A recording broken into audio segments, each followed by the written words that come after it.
जंगल में बहुत तेज बारिश हो रही थी। मीनू मौसी और रानू चिड़िया आपस में बातचीत कर रही थी।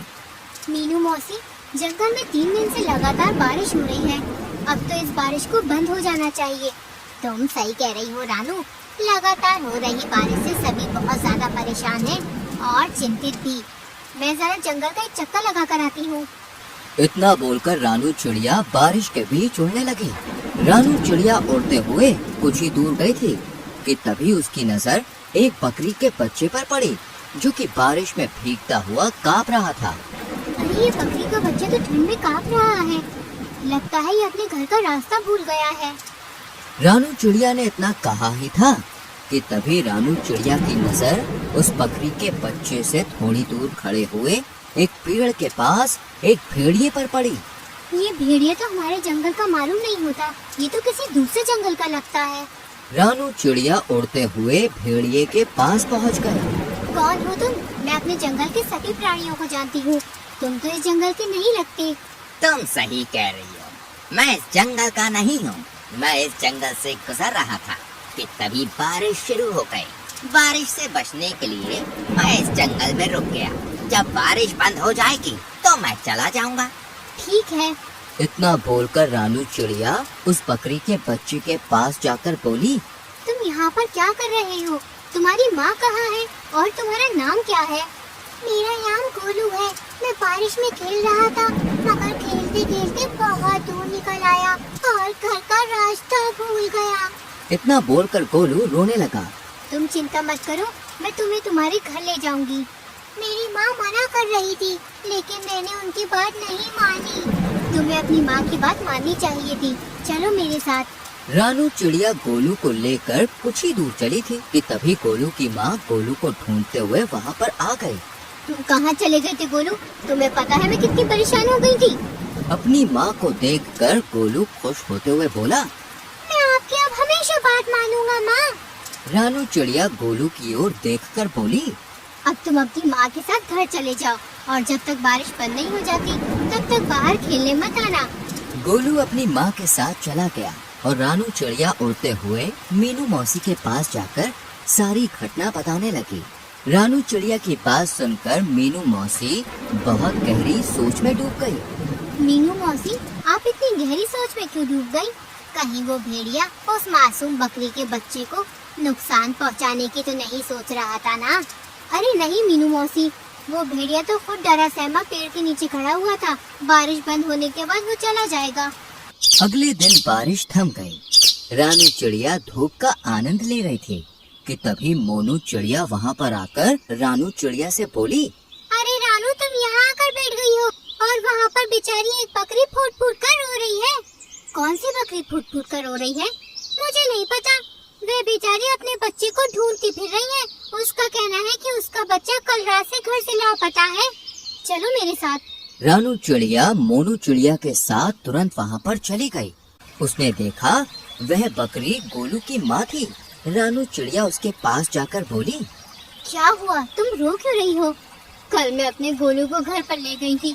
सुबह जब मेरी आँख खुली तो वो घर से गायब था। मैंने पूरा जंगल छान मारा मगर वो कहीं नहीं मिला। तुम घबराओ मत, मैं अभी उसे तलाश करती हूँ। रानू चिड़िया गोलू को ढूंढने लगी। तभी उसकी नजर एक पेड़ के नीचे उसी भेड़िए पर जा पड़ी, जो कि आराम से लेटा हुआ था। रानू चिड़िया उस भेड़िए के पास जाकर बोली, क्या तुमने एक बकरी के बच्चे को कहीं देखा है? वही बकरी का बच्चा जो कल बारिश में भीग रहा था। मैंने किसी बकरी के बच्चे को नहीं देखा। वैसे तो तुम कह रहे थे कि बारिश होने के बाद तुम यहाँ से चले जाओगे। हाँ हाँ, चला जाऊंगा। तुम तो ऐसे बोल रही हो जैसे कि इस जंगल की राजा हो और यहाँ पर तुम्हारा ही अधिकार चलता है। अरे मेरी जब मर्जी होगी मैं यहाँ से चला जाऊंगा। रानू चिड़िया अपने मन ही मन में बोली, मुझे तो इस भेड़िए पर शक हो रहा है। मुझे जंगल के राजा शेर से इसकी शिकायत करनी होगी। रानू चिड़िया जंगल के राजा शेर के पास चली गई और सारी घटना बताती हुई बोली, मुझे उस भेड़िए पर शक हो रहा है। तभी शेर क्रोधित होकर रानू चिड़िया से बोला, इसका मतलब वो भेड़िया सही बोल रहा था। तुम हमेशा जंगल के प्राणियों के खिलाफ मेरे कान भरती रहती हो। ये आपको क्या हो गया महाराज?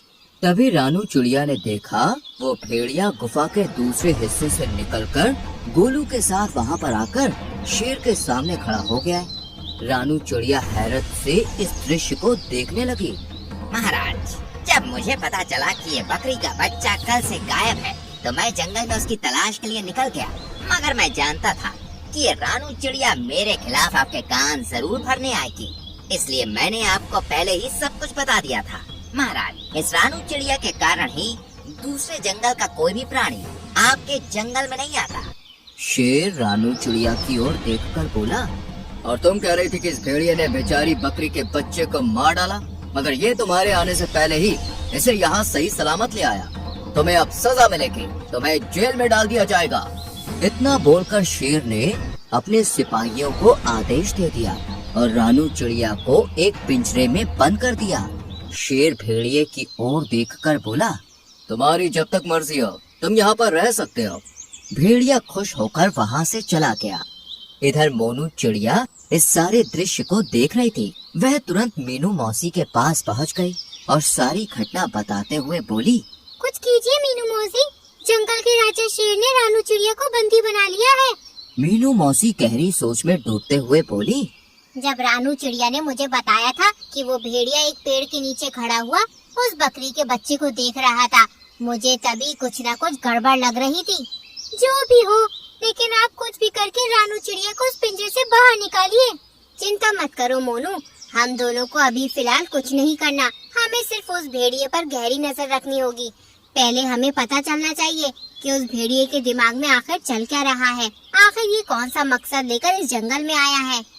मीनू मौसी और मोनू चिड़िया उस दिन से उस भेड़िए पर नजर रखने लगी।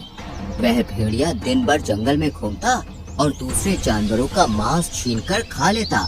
जब भी कोई जानवर अपना मांस देने में आनाकानी करता तो वो धौंस दिखाते हुए खुद को जंगल के राजा शेर का दोस्त बताकर डरा देता उन्हें। एक दिन भेड़िया टहलते टहलते गोलू बकरी के घर के नजदीक चला गया। गोलू अपने घर के बाहर खेल रहा था। भेड़िया उसे अजीब सी नजरों से देखने लगा, मगर उसे नहीं पता था कि मीनू मौसी उस पर नजर रख रही है। मीनू मौसी तुरंत ही मोनू चिड़िया की ओर देखकर बोली, जाओ जल्दी से महाराज को बुला लाओ। लेकिन महाराज क्या मेरी बात सुनेंगे? तुम्हें कैसे भी करके महाराज को यहाँ पर लाना है।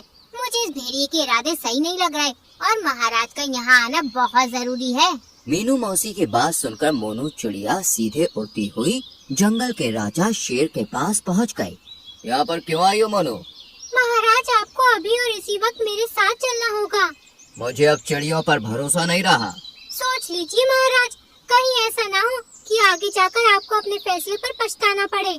लेकिन तुम मुझे कहाँ ले जाना चाहती हो? आप मेरे साथ चलिए और आप अपनी आंखों से देख लीजिए कि मैं आपको क्या दिखाना चाहती हूँ। शेर राजा मोनू चिड़िया के साथ सीधा उस जगह पर चला गया। तभी मीनू मौसी शेर राजा के पास आकर बोली, महाराज, उस पेड़ के पीछे छुप जाइए और स्वयं अपनी आंखों से देख लीजिए। मीनू मौसी के कहने पर शेर राजा पेड़ के पीछे छुप गया। भेड़िया गोलू के करीब आकर उसे देखते हुए बोला, आज तुम्हारा मांस खाने का मन कर रहा है मुझे। ये क्या कह रहे हैं आप? पिछली बार जब मैं खो गया था तब आप ही मुझे महाराज के पास ले गए थे और मेरी माँ के पास छोड़कर आए थे। मूर्ख बकरी के बच्चे, वो तो मेरी सिर्फ एक चाल थी। मैं जानता था कि इस जंगल में रानू चिड़िया सबसे ज्यादा तेज दिमाग की है। मैंने उसे फंसाने की योजना बनाई थी। मैं कुछ समझा नहीं। जब तू सो रहा था ना, तब मैं चुपके से तुझे अपने मुंह में दबाकर जंगल के दूसरे हिस्से में छोड़ आया था और फिर खुद ही तुझे जगाकर महाराज के पास छोड़ आया और जंगल के इस मूर्ख शेर ने रानू चिड़िया को ही दोषी मान लिया। लेकिन अब मुझे कोई खतरा नहीं। अब अगर मैं तुझे खा भी जाऊंगा तो जंगल का राजा शेर कभी विश्वास नहीं करेगा। तुझे खाने के बाद मैं जंगल में अपनी मनमानी शुरू कर दूंगा। इतना बोलकर भेड़िया गोलू बकरी के बच्चे के ऊपर हमला करने वाला था कि तभी शेर दहाड़ता हुआ वहाँ पर आ गया। शेर को दहाड़ता हुआ देखकर भेड़िया पूरी तरह से घबरा गया। अच्छा, तो ये थी तुम्हारी चाल? तुमने जंगल की सबसे ज्यादा समझदार और मेरी विश्वसनीय पक्षी को मेरे ही हाथों बंदी बनवा दिया। मैं तुम्हें जीवित नहीं छोड़ूंगा। इतना बोलकर शेर ने भेड़िए को उसी समय मार दिया। और मीनू मौसी की ओर देखकर बोला, मुझे क्षमा कर दो मीनू मौसी, मुझसे गलती हो गई। कोई बात नहीं महाराज, वो भेड़िया बहुत ही ज्यादा चतुर था और उसने अपनी चतुराई का फायदा उठाकर आपकी आंखों में विश्वास की पट्टी बांध दी थी। शेर राजा ने रानू चिड़िया को आजाद कर दिया, लेकिन इस बार सबकी हीरो मीनू मौसी बन गई।